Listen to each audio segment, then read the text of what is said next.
Good evening. I'd like to call to order the November 3rd, 2025 Haslett School Board meeting. Can we all please stand for the Pledge of Allegiance? I pledge allegiance to the flag of the United States of America and to the republic for which it stands, one nation, under God, indivisible, with liberty and justice for all. Thank you. We will start tonight with the superintendent's report. Thank you. First, just want to share with you all that Heidi Rhodes, Ralia art teacher, challenged her students to design our new logo, and she has so nicely put it together on a sheet up here that we put on the wall for you all to see. They did a great job and really appreciate the students at Ralia for doing that for us. Second, the high school is performing Once Upon a Mattress on Friday, November 21st. Want to make sure that the board members are invited.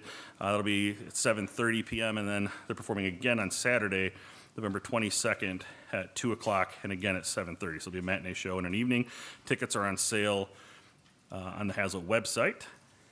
Second, I want to continue providing shout-outs for the community for our staff. I've got a shout-out here for Haley Brennan. This is from a parent who said, "We're so thankful that our daughter is in Haley's class this year. We've seen such growth in her confidence and engagement in just a few short months. What we most appreciate and love about Haley, though, is that she's gone above and beyond to get to know our daughter. She seeks out a balance of pushing and patience, challenge and choice, all while setting important goals that help our girl grow." So just appreciation for our staff across the district and appreciate the parents who give us these shout outs. In your packet, you've got additional shout outs that we received as well. Next, our student safety task force held its first meeting with 20 participants, including parents, representatives from law enforcement and administrators. The group's charge is to identify gaps between policy and practice. Members spent their time introducing themselves and beginning to review our district response to serious incidents. The task force is going to gather broader community input through a month-long survey launching this week, as well as looking at data from focus groups and interviews that we're planning for the coming months in order to develop some concrete plans and recommendations for improving safety across the district. All meeting materials are currently available on our district website. And then last, but certainly not least, I want to recognize all of our athletes for their participation. Fall season is just wrapping up for some sports, and some are still going on. A few highlights I just want to point out. Boys tennis finished 7th in the state, with Anish Komarasetti advancing to the semifinals in #1 singles. Cross country competed at regionals, and we had 2 students compete at the as individuals in the state meet this weekend. Liam DeWitt finished 93rd of 259, and Colette Charcut finished 83rd of 260, and so congratulations to them. Swimming, football, and volleyball, I'm told, are still competing. Volleyball is actually starting their districts in the gym as we speak, so pretty exciting stuff if we get out of here early and somebody wants to head over see some great volleyball. Soccer advanced to the second round of districts and are done. Girls golf had a great season, making it to their regional qualifier last month. And just in general, congratulations to all our Viking athletes. I got a lot of wonderful stories from Mr. Fisher about the great things that our athletes, coaches, and families did this last season. So congratulations, everybody. That's it. Thank you. We'll move on to our discussion items, and the first thing on the list is an out-of-state field trip request and presentation. Oh, there's Mrs. Ansel. Hello, good evening. I'm Caitlin Stansel. I teach English 9 and English 11 honors at the high school, and I'm here to talk about our almost annual trip now of going to Stratford, Ontario to go to the Stratford Festival. So this is a really fun trip. This is something that I look forward to now every year. This will be my 3rd year taking students on this trip, and so it's a chance for our English 11 honors students to go see a professional performance, whether it's a play, a musical. It kind of changes up each year depending on what they're showing. They just released their 2026 season selections, and there's a lot of great performances that they are doing this year. But one of the really interesting ones is a musical called Something Rotten, which is satirical, plays off of a lot of Shakespeare's themes, but it's about two brothers who are living at the same time as Shakespeare, and they are in competition with him, and they decide, okay, the best way to get the best of him is to write the first musical. And so it's very funny. We spent a lot of time in English 11 Honors talking about satire and parody, and so it's something that I think our students will really enjoy, but they'll also get the references too, because we do hit on some Shakespeare both in English 9 and in 11 Honors as well. So the date for this trip is Friday, May 15th. We try to do it on a Friday because we leave super early in the morning, get back really late at night, usually around 10:30 at night or so. But the students have a lot of fun. We have a picnic lunch while we're there. And then when we went last time, this was the first time that they had an interactive pre-show where we got there ahead of time. Some of our students actually got to go on stage and work with some of the actors. They had some different activities for them, a chance to kind of learn about the play's themes ahead of time, and so it was really fun, and the feedback from our students after that was they loved it. It was one of their favorite things that they did. They were super engaged with it. I was really impressed as the teacher just to sit back and see them like raising their hands. They wanted to go up there, and so that was a really cool thing for me to see, and gave me some good teaching ideas as well too, because that was when we saw Romeo and Juliet, so there were some really cool things that I took away from that as well. So costs are going up a little bit each year, just obviously things change. Transportation gets a little bit more expensive, but I'm still anticipating around the same like 120, 130 that we did last time, just depending on total numbers. And as always, if there are students who need funds, we have those available for them to ensure that nobody is left out and anybody who wants to go is able to partake in this trip. So if you have any questions, I'm happy to answer anything.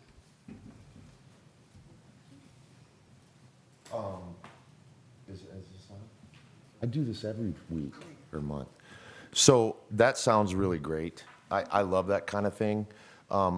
What kind of post-field trip things do you do? I mean, do they have an assignment, or do you guys discuss how they felt about it, anything like that? We don't have any official assignment. It's kind of dependent on how many students too are able to go. So this year I have about 80 students in 11 honors, but our total number of students that go on the trip are around 50, 52. So not everyone ends up going. So it's kind of hard to make an assignment that Sure. that everyone has to then respond to. We do have some discussion about it afterwards because it is the majority of kids that will go. And so we'll talk about it and, what'd you like? What'd you get out of it? I always get feedback from them of what are some things that you'd like to see done differently if we can do anything.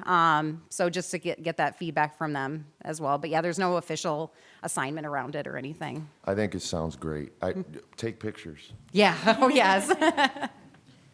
Do you have any information about when you want the forms completed?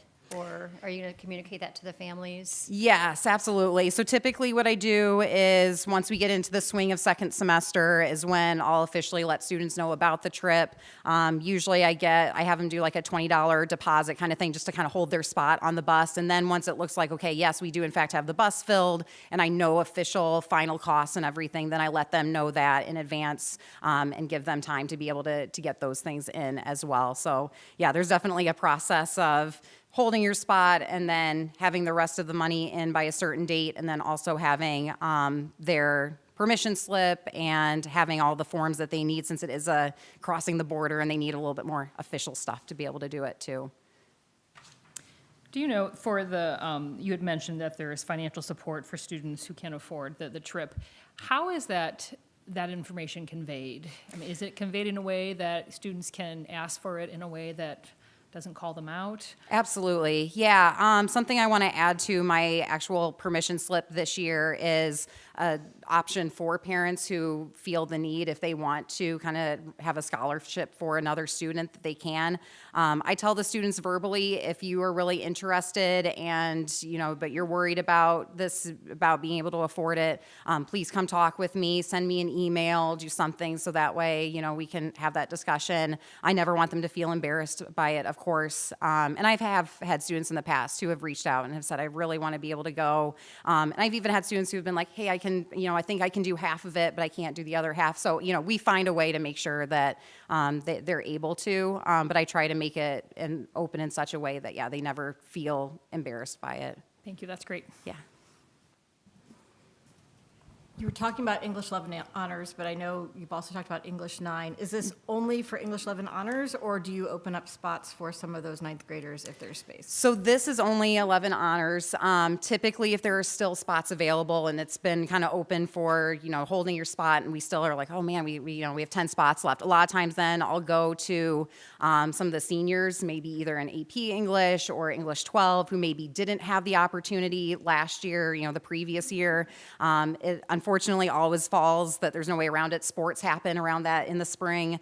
And so every once in a while, there's somebody who's like, oh man, I really wanted to go, but we have, whatever sporting event that day. So I try to open it up to kind of the older kids who maybe this is their kind of last chance to be able to go. And that usually helps us to fill those spots. If there are still open spots, a lot of times then I'll reach out to, one of our choir teachers to get their ideas too about hey, is there somebody, an underclassman that you feel like would really benefit from, who's really into singing or music, the musical and would really enjoy it. So we can fill those spots that way too. And then the only other question, because I can never remember when the AP tests fall. Yes. Do you know when this falls in relation to all the other AP testing that'll be going on? Yeah, so this is actually the very last day of AP testing, but they are not tests that we have current offerings for. It would be a very, very small number of students that are doing them online. Thank you. Yes. Any other questions? Thank you so much. Yeah, We thank appreciate you. it. Have a great night. Next on our list, we have the 2024-2025 audit results. Steve.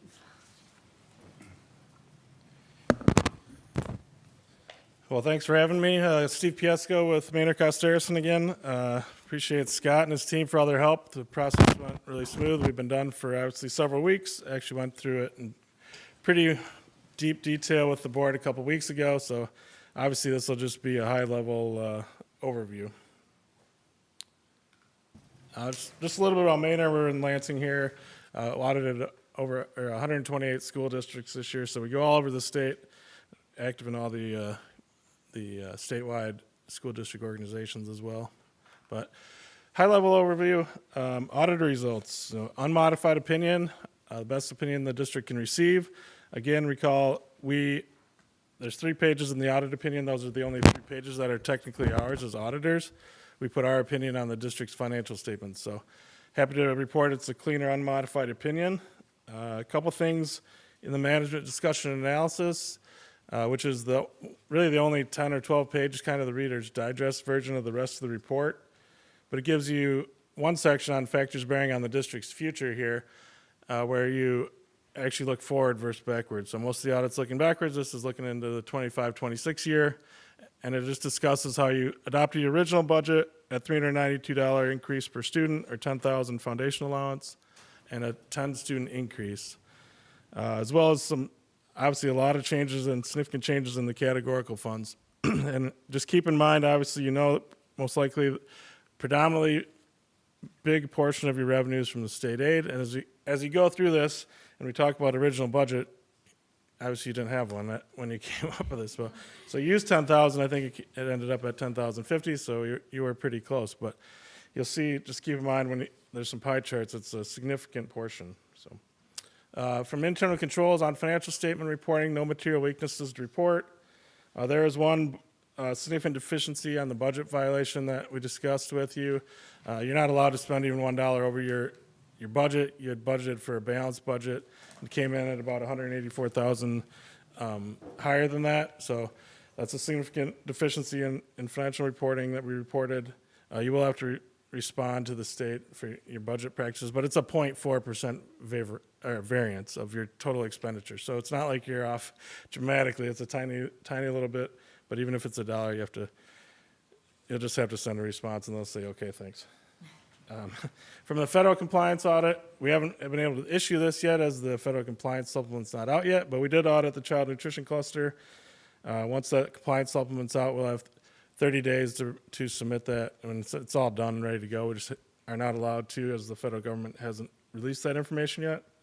That represented about 67% of your $1.1 million of federal funds, so a large portion there.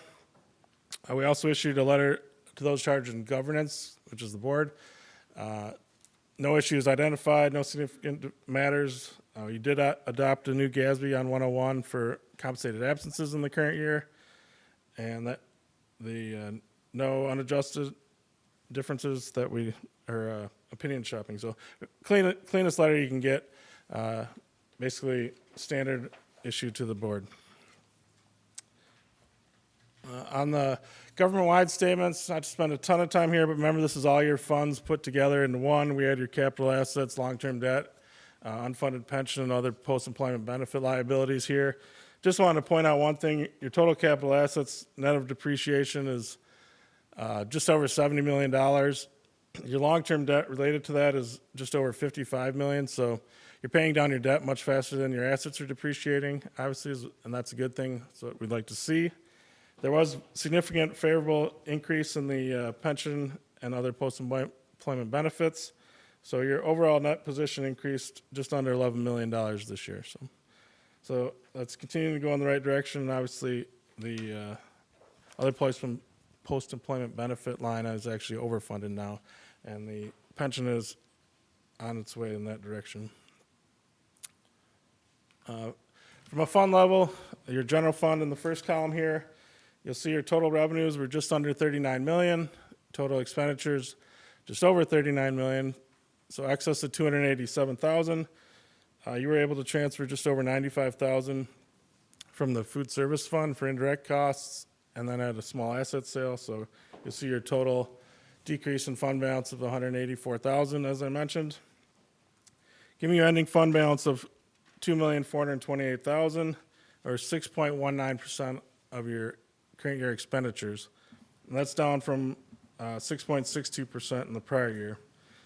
Just for reference, the Michigan School Business Officials recommendation used to be in that 10 to 15 range. Now they recommend more like 15 to 20 for multiple reasons. One, not having to borrow on a state aid note. Two, with COVID and all the surprises that came with that, having a little bit more reserve in place when needed, and several other reasons. But the other thing to just note for this is 24-25, but for 23-24 school year, the statewide average for fund balance was 24.7, and the Ingham County average was 21.8%. So just to have a little bit of perspective on those numbers as well. So I talked about state aid. Obviously, you didn't know that number until recently. Orange is your state aid, so 78.24% of your total revenue state aid, and you didn't know that number until like 3 months after the school year started. So you did get your original budget pretty close, it sounds like. Just put that in the pie, or in a different format. The state aid is the dark blue there. Pretty much remains consistent between your state.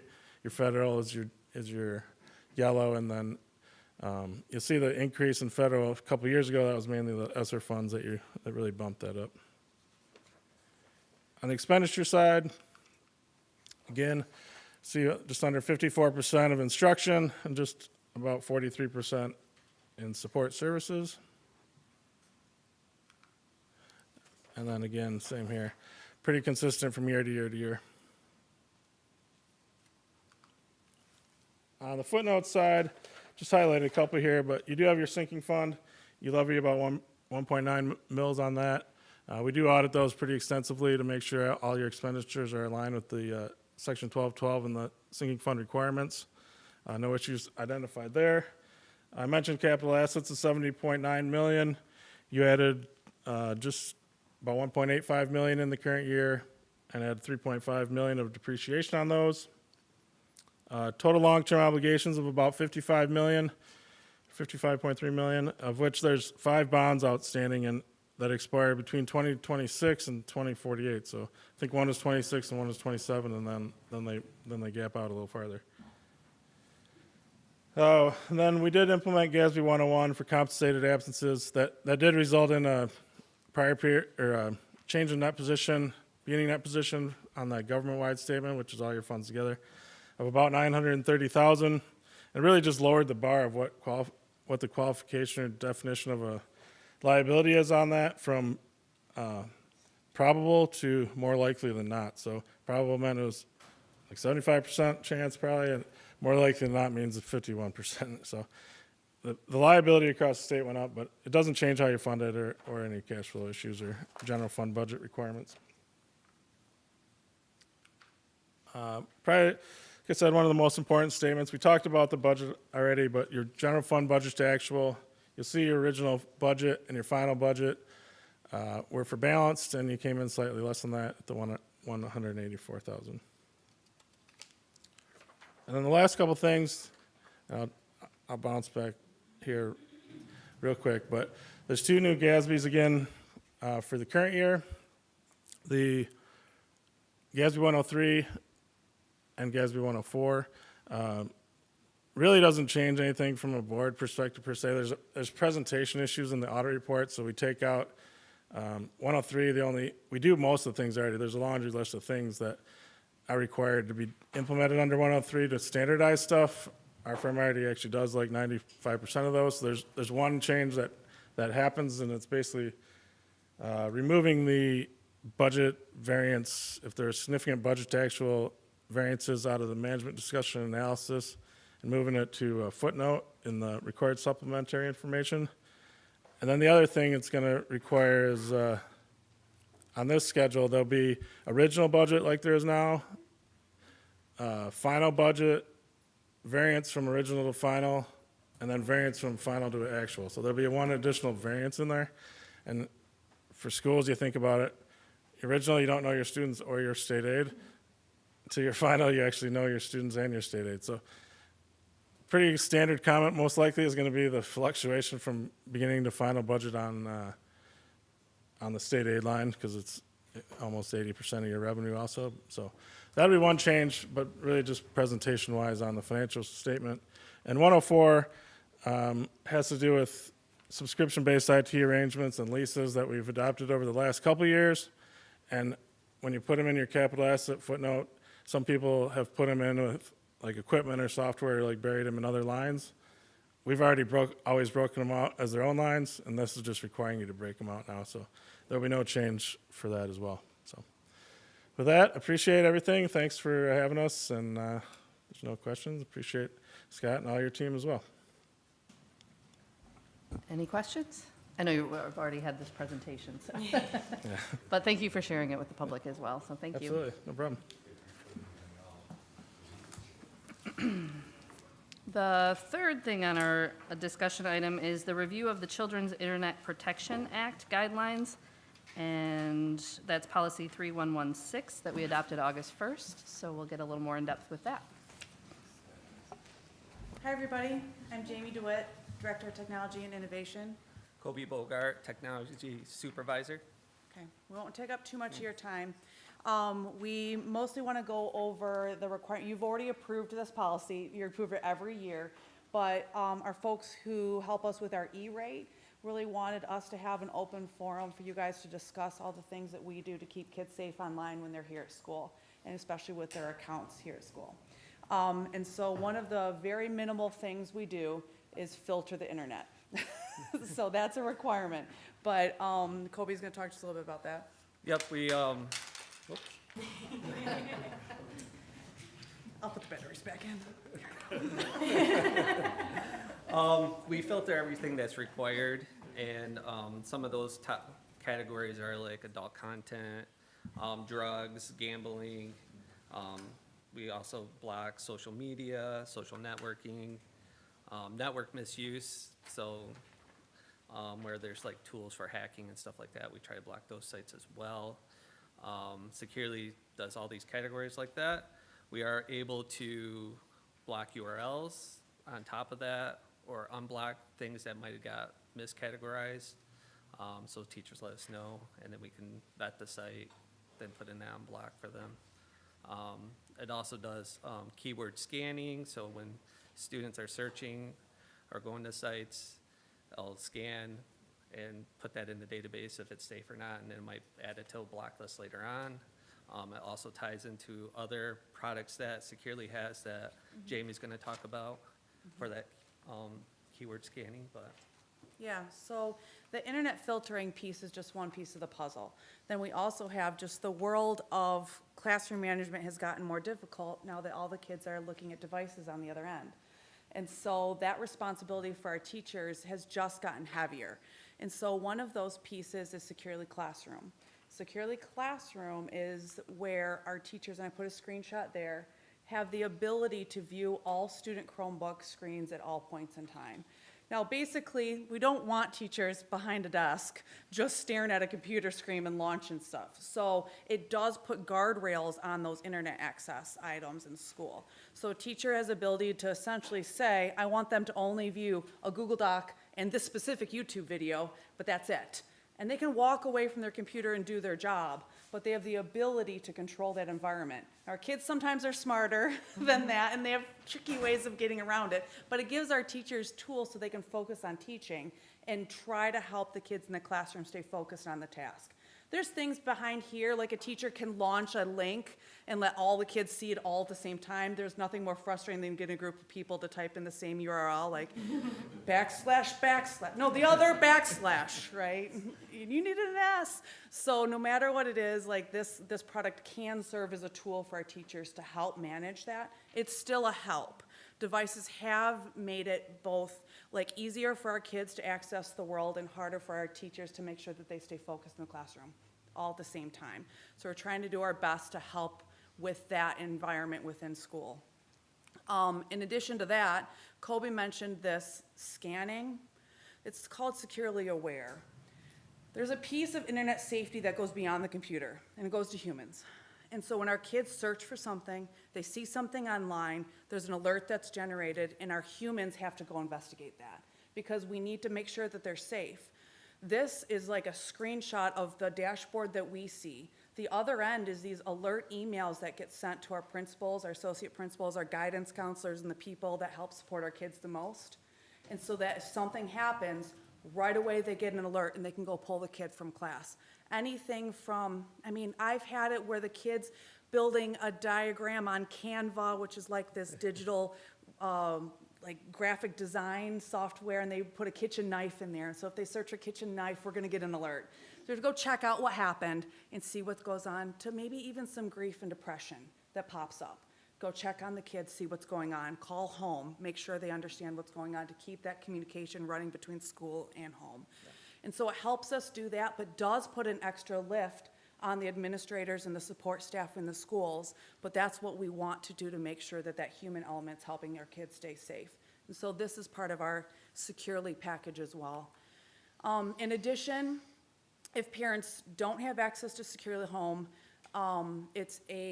they might have it and not know it and get an email with like the repository of all the things their kids did online that week, but they even have an app.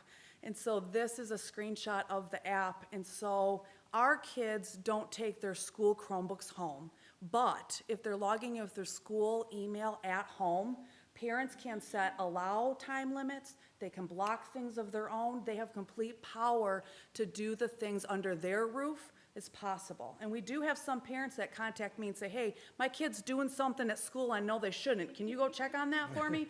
And I will.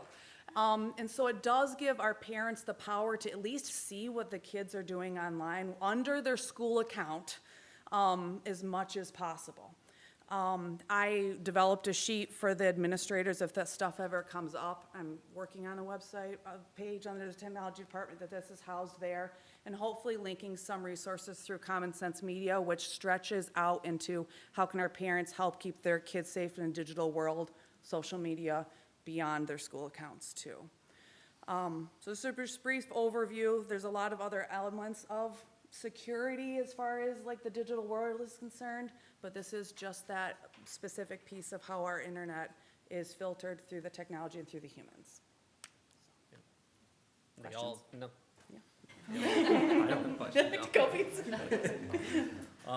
Yeah, just the whole suite, they're just intertwined with each other, from the filtering, allowing the teachers to filter, and then also allowing the teachers to black screens, so if they need attention from all the students, they can block everyone's screen, and students can't do nothing. They gotta give the attention, so. So yeah, any questions? Can I black screen my child's phone? Yeah, right? No. This is great. Thank you for presenting this suite of services. My question is, like, how often are the staff, like, do the staff receive training on how to use this, and how often is that training? Some schools have had it far longer than others. The high school has just been introduced to this past week. So we just added it onto the high school. I think for a long time, high school educators or secondary educators have thought they're old enough now, they don't really need it, but they do need it.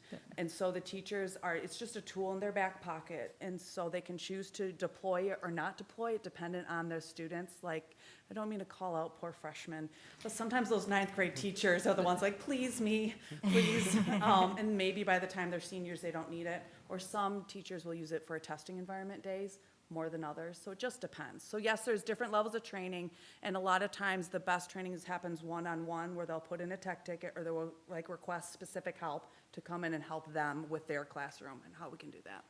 But are all teachers, like, informed that they have this as a Yes. tool to use? Okay. Yes, high school is just informed, but all the other buildings are informed that they have it. Securely has great training materials as well, that we got a packet from them that we give out to the staff. Great. And then my last question is, like, you had talked about that if there is something that is flagged and then it goes to the principal or whatever administrator in the building. For the buildings that have had Securely for a while, do you have any idea, like, in a year, are we looking at like 300 flags a year? Does it, and if you don't know, that's totally fine. I'm just curious, like, how much this catches. Yeah, it catches quite a bit, and most of them are false positives, right? But all of them are conversations. Yeah. It could be anything from 2 or 3 a week per building to 20 to 25 per week per building. And sometimes we can narrow it down. Obviously, there's something happening in that classroom. Yes. What are we looking for in that classroom? But it could be tied to a world history unit, right? And then that can be narrowed down a little bit, and it just varies on the season and how much they're using it and what are they looking for on the internet. Great. So it could honestly be hundreds of alerts per month Okay. per district. Well, I like the idea that it's that conversation. I Yeah. think that's, Yeah. yeah. Thank you. I just had a question about the Securely Home app. Do you have any guidance or ways that the families can access that app? Yes, Or is there and I have this that I plan on sending out to I've sent it to the administrators, but I have the sheet if anybody here wants it, and it's digitally linked in the website coming soon. I just didn't get all that. Okay, I know it's new, so thank you. I just wanted to make sure that if someone was interested in it, they could I have this access here it. for today for anybody that are in person, but digitally or anybody listening, it'll get sent out. Okay, thank you. Yeah. I'm just wondering, especially given what you just said about the high school, and they hadn't really been using it, because I do think we're like, oh, they're, old enough that it's a different way. But are any of those filters adjustable? So like, we're looking for different things, or we're getting alerts about different things for, like, K through 5, then what might trigger an alert through 6 through 9? Or is it really pretty broad, and it's the discretion of the administrators to have that conversation or figure out, what's going on? Yeah, and I just want to, I probably should be more clear. Securely Classroom just got put into high school. They have Home and Aware. Okay, yep. So they have all the filtering, all the alerts, and everything like that. Securely Aware gets a little bit, they call it confidence levels. And what's the confidence level of something that is alertable and what's not alertable? And we go back and forth between when do we want something to come up, when is it a confidence level, when is it not. I go in about once a week to preview, see if anything got missed in a lower confidence level. But most of the time, everything gets alerted on up, and it is things that we dig into a little bit more and realize it just needs to be a conversation or something that happened. But they are universal across the board, right? So a grade level conversation with a kid is important, but it's still the same concernable content either way. Well, and I mean, just every once in a while, we'll get, an email as a parent, and it's usually something that's like classroom, like you said, it's something they were researching some, massacre in history or something, like some, got it. word Yep, that comes yep, up. yep. And I appreciate how those alerts are shaped, because it's easy for me as a parent to kind of realize, okay, what's going on, or if not, to have that conversation. And so I was just wondering if there's any difference from grade level to grade level. No, I think it's mostly how the humans look at the context around it. Sounds good. Thank you. Any other questions? No? Thank you both so much. We appreciate it. Thank you. Next up, we have board reports. And first on the list is policy and personnel. Trustee Fritz. I will be reading the policy and personnel minutes for this evening. It's my first time. I'm really excited. Absolutely. So there are three main things that we covered. The first was Associate Superintendent Nick Hamilton shared information regarding the Michigan Integrated Continuous Improvement Process. He presented how decisions are made regarding teaching, learning, and assessment. Second, Superintendent Malley shared the timeline for filling the middle school principal position. And then lastly, Superintendent Malley shared the updated organizational chart and who to contact document now that all central office administration positions have been filled. And that was it. Great. Any questions? No. All right. Finance and facilities. Treasurer Wazinski, sorry. That's okay, thank you. We had 5 items, some were similar to the Policy and Personnel Committee. The first one is Superintendent Malley talked about the updated org chart and the who to contact sheet. Our next 3 items were more fiscal in nature. We had an audit update from Scott Kemmer-Slater, which you saw the presentation tonight. Third, Scott also talked us through just a high-level overview of just the state budget impacts and how it impacts our district. He'll be reporting a full budget amendment at some point in December. Fourth, we had a proposal from the baseball program to update the baseball backstop. And then lastly, Associate Superintendent Nick Hamilton did the MICIP report that you talked about. That's it. Thank you. Any questions on that report? All right. Next, we have a donation report. Secretary Polverento. So I am excited to share some approvals of donations from our Foundation for Haslett Schools. They have approved 4 different donations for a total of $3,330. This includes a donation for Spanish books for our high school, bus fees for field trips for Wilkshire, an Apple iPad and pencil for one of our 5th grade classrooms at Raleigh, and supporting the Salmon in the Classroom effort also at Raleigh. So I wanted to thank them for their continued support of our classrooms. Thank you so much. All right. Do we have any items from board members? Go ahead, Trustee Fritz.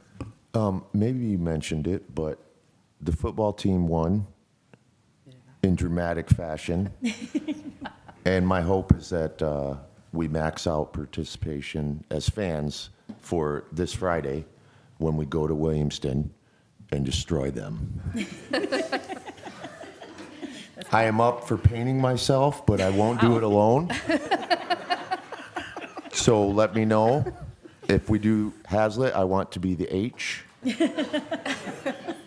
And that is all. Thank you. Thank you. We'll see if you get any takers. Anyone else? Items from board members? Go ahead. Oh, I was just going to share, and I know a couple of community members shared video of our marching band doing their annual visit for Halloween with our elementary schools, as well as visiting one of our local assisted living facilities. But wanted to thank, there's a very dedicated group of parents who support all sorts of stuff with the band, especially making sure they've got uniforms and everything all set.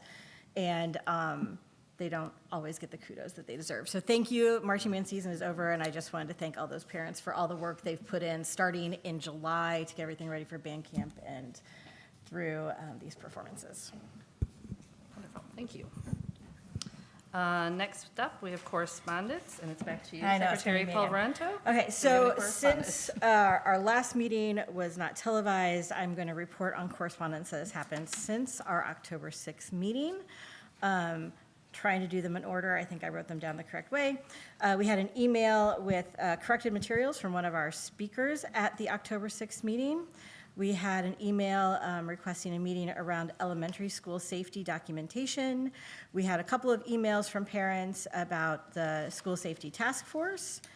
We also had an email with concerns about the updated stadium reentry policies, particularly for parents who may need to get something out of a car, and an email from a parent requesting a meeting regarding M-STEP scores. Thank you. Now we'll move into comments from the public. To give everyone a chance to speak, we have a 3-minute time limit.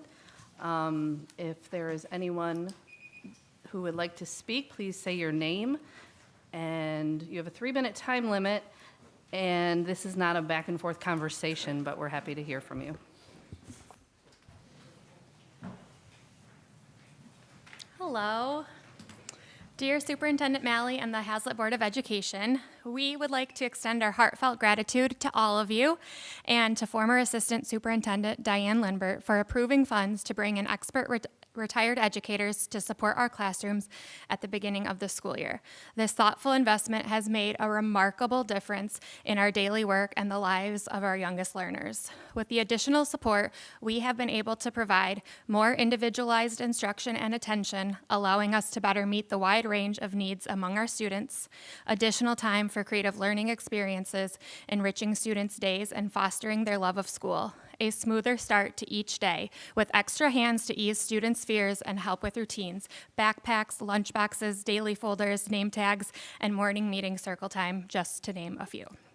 As we shared with the Board of Education in May 2024, our youngest learners arrive wide-eyed and full of needs. Having seasoned educators alongside us has made a profound difference in giving these children the safe, nurturing, and engaging start they need. Thank you for recognizing this need and for supporting both of our students and our teachers in such a meaningful way. We are deeply appreciative of your leadership and advocacy for early childhood education. A special thank you to our principal, Stephanie Horwath, for organizing this group of wonderful women, and a big thank you to all of these WOW educators. We truly can't thank you enough. With gratitude, the kindergarten team, Karen Amakari, Camille Bergdorf, Amy Fielbrandt, Sarah Grabmeyer, Lauren Hines, Daniela Horn, Ryan Ward, and myself, Nicole Lehman. Thank you very much. Thank you. Thank you.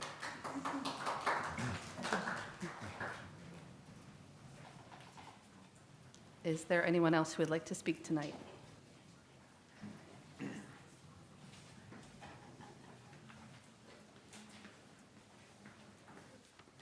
Hello, Molly Maynard. I have a child at Raleigh Elementary. She's in the front row.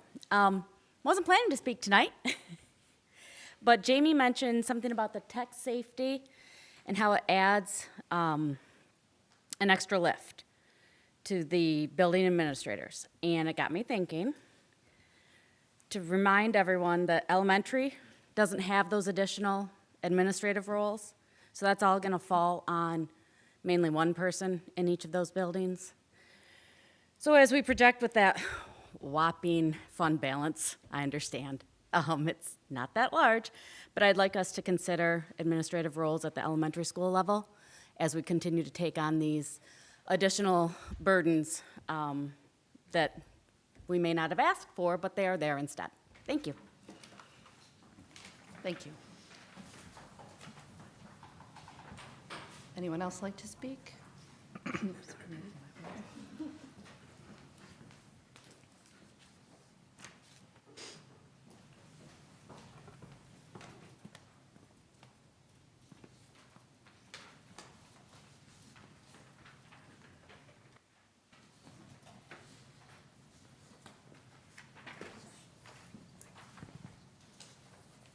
Thank you.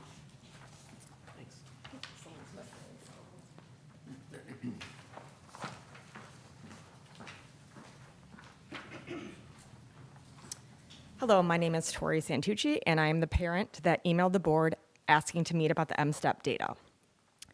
I wanted to note to the community that right now this board, many members do not want to meet with community members. Allison Stiganga had it with her child's sexual assault, and I experienced it trying to discuss M-STEP scores.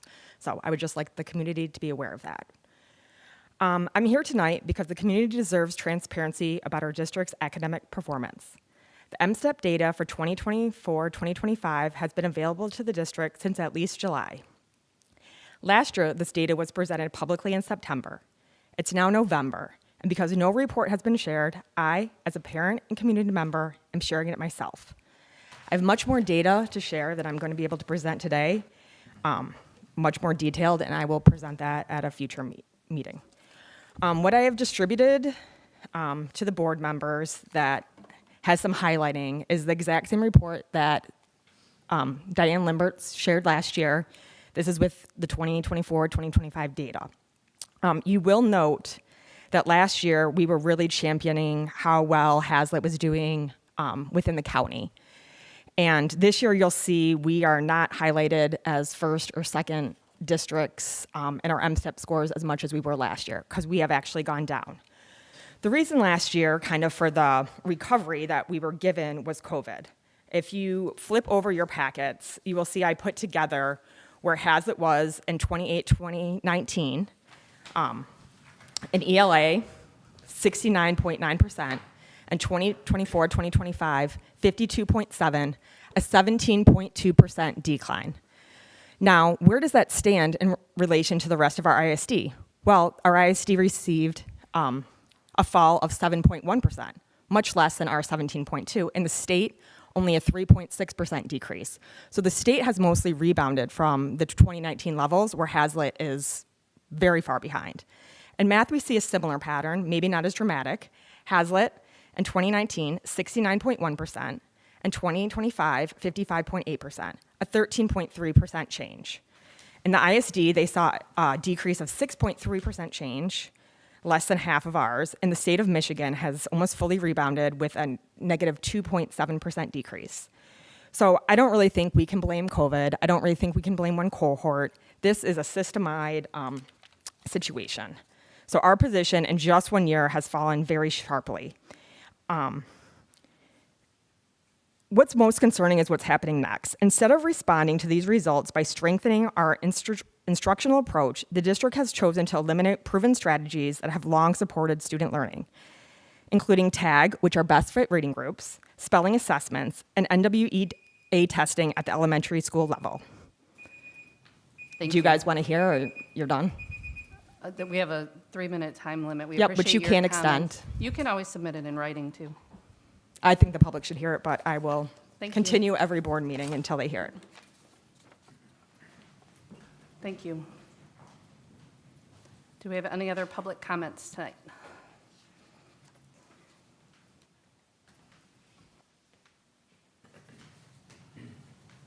Hello, my name's Sam Zook. What kind of listener are you? Do you listen to learn, or do you listen to respond? It's an important distinction, and I'll ask again at the end.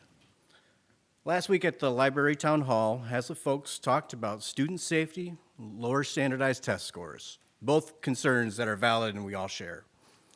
Through these conversations, I recognize how personal, traumatic, lived experiences, aided by flawed logic, incomplete data, could lead one to believe the district's DEI policies are somehow responsible for Haslett's lower M-STEP scores. Drawing a direct line between lower scores and Haslett's inclusive policies requires you to believe that by simply reading a book, attending a training, the teachers will abandon years of educational experience and completely upend their approach to teaching. That doesn't happen in any classroom anywhere. What is increasing? Smart device access in schools, access to generative AI, and the number of effective teachers leaving the profession en masse. Concluding that the district spent over $1 million on all these on these policies requires you to misunderstand what it means to be a salaried employee. To continue to beat the culture war drum on the public comment battlefield in 2025 is as dangerous as it is pointless. One viral clip, one banger tweet is all it's going to take to get the attention of a federal administration who will, without hesitation, immediately move to punitively cut off federal funding to this community. That's the only outcome. If and when the day comes, some of you will get to make a choice. Are you a member of this community who will stand up and fight for it, or will you continue to battle meaningless culture wars designed to divide our country? This choice is an illusion because it doesn't really matter who you voted for, what kind of car you drive. Your social contract is signed not with billionaires or the powerful, but with the people that surround you here today. It's important to remember that even if we do disagree on the tactics, we do want safer, better schools. Again, I ask, what kind of listener are you? Do you listen to learn, or do you listen to respond? Thank you. Thank you.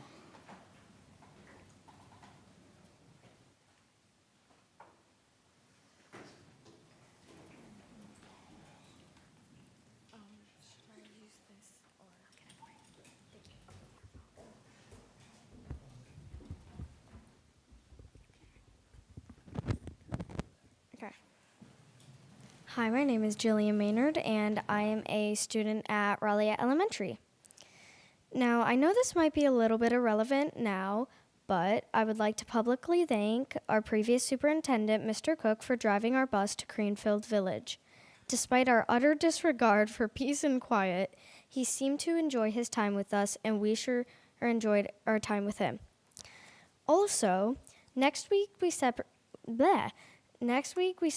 Veterans Day, and I'd like to thank school board member Mr. Fritz for his service to all of us. Thank you.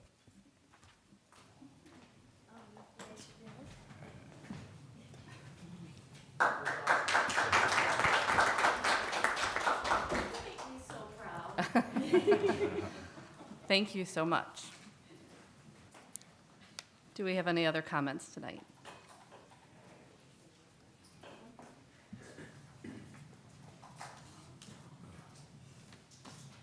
Now that's a tough act to follow. My name is Jeff Kestner, Haslett resident. On October 21st, I attended a Haslett board workshop facilitated by John Scholten from the Michigan Leadership Institute. In the interest of transparency, I want to focus on board member comments at the workshop's conclusion. Mr. Stoliker said the big issue to him is test scores were not addressed in the presentation. He wanted to know what strategies will or are working to advance scores. Mr. Malley said that he has people crunching data and that he wants to get more clear about academic goals in the 5-year plan.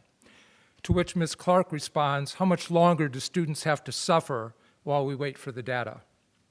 A board member comments that a board meeting is, quote, our meeting, and implies public comment is not important, to which Ms. Clark says this is not our meeting, it's a community meeting. Mr. Malley says, quote, some people play to the camera during public comment. Mr. Stoliker responds, I don't think that's true. Public comment is where I get transparency and a different perspective. Ms. Clark questions the follow-up process on emails, not sure if there's a follow-up process. And I can tell you from personal experience that many times there is no follow-up or even an acknowledgement of my emails. Mr. Stoliker said discussing board policies should be a battle of ideas, like entering the octagon. It's healthy to have disagreements. The way you know if someone cares is if you hold them accountable. Mr. Scholten emphasized that board members cannot individually speak for the board, but they can speak to their constituents. Mr. Stoliker then asks, does everyone here want to see M-STEP scores go up? 2 board members raised their hands, Mr. Stoliker and Ms. Clark. Again, does everyone want to see M-STEP scores go up? 2 board members raised their hands. Why is all this important? Transparency. Our community should know that when the board has a presentation on M-STEP scores on November 17th, a majority of board members do not see raising test scores as a priority. It's important to know that there are board members wanting to know what are the strategies this administration is using to advance academics. Finally, how can students graduate with a strong academic foundation when academics lack importance, strategies are lacking or non-existent, and the administration is still crunching data to find answers? Thank you. Thank you. Anyone else? Seeing none, we will move on to our consent agenda.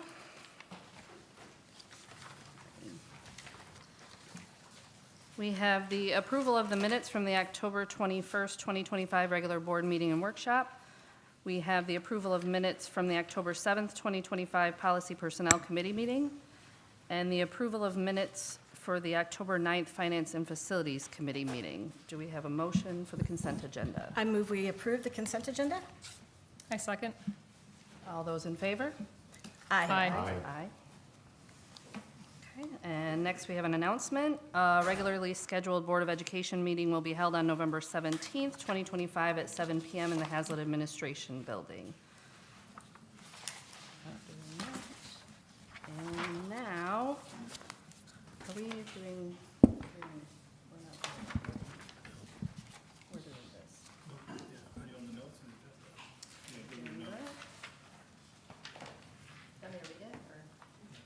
Yep, there it is. Yes, please, I'll take a motion to go into closed session under the Section 8H of the Open Meetings Act for attorney-client privilege. I move that we appoint Rob Dietzel as the hearing officer for the upcoming disciplinary hearing. Nope. Oh, Sorry, Yeah, that I'm- was my confusion, too. sorry. Oh, I'm sorry, I thought that was corrected in the notes, but not in the agenda. That's okay. Yeah, you're all right. The disciplinary hearing has been postponed. We will be going into closed session for attorney-client privilege, so if we can get a motion for that. So I will move that the board meet in closed session under Section 8H to receive counsel subject to attorney-client privilege. I second the motion. And we'll need a roll call vote to go into closed session. Yes, yes. Yes. Yes. Yes. Yes. Yes. We will move into closed session and give everybody a few minutes as needed.